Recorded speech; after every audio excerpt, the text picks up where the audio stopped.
So long as these problems are not solved, so long as ignorance and poverty remain on earth, these words cannot be useless.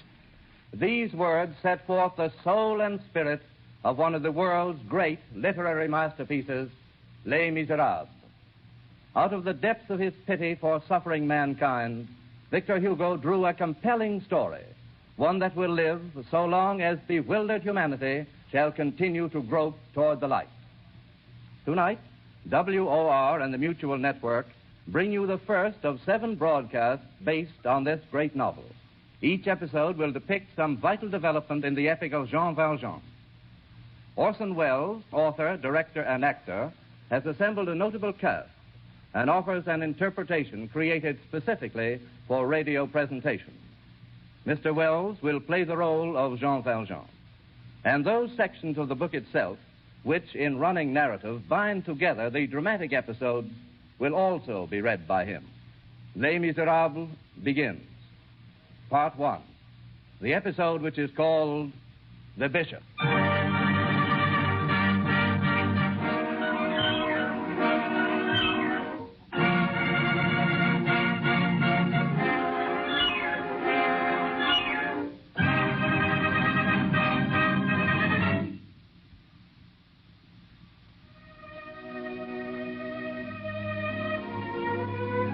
An hour before sundown, on the evening of a day in the beginning of October, 1815, a man traveling on foot was seen entering the little town of D.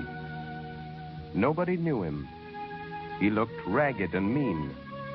He must have come far that day, for he looked weary. The traveler went first to the mayor's office with his passport, and then turned his steps toward the inn.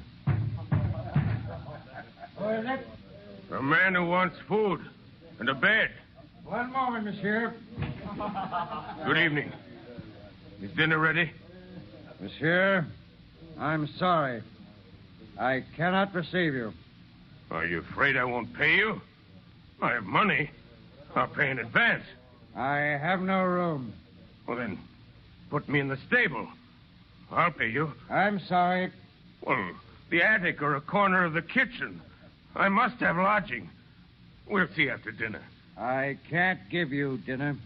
But I'm hungry. I've been walking since sunrise. 12 leagues. I'm hungry. Get out. What do you mean? You heard me. Get out. But I don't understand. Monsieur, I suspected something when I saw you go into the mayor's office. So I sent my boy across to find out. Monsieur, shall I tell you your name? Oh. So you know.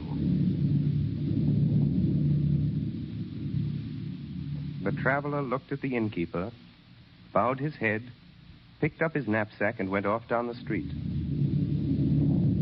If he had turned, he would have seen the innkeeper in his doorway, pointing him out as he went, to the guests of the inn and to the passers-by. Night came on. It had begun to rain. He passed the prison. Mr. Turnkey! Mr. Turnkey! Well, what is it? Mr. Turnkey, your pardon. Will you let me stay here tonight? This is a jail, not a tavern. Get yourself arrested. The traveler did not know the streets. He walked at random. He came to the prefecture, and then to the seminary. As he passed the cathedral square, he shook his fist at the church. Then he stopped at a stone bench in the Bishop's Street and lay down there, hoping for sleep.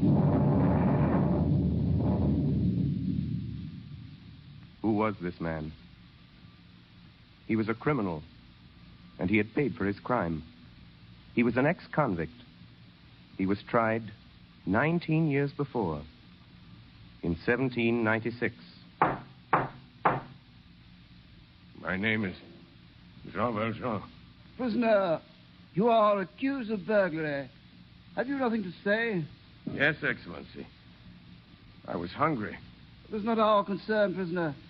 Proven fact of your guilt is not altered by the circumstance of your stomach.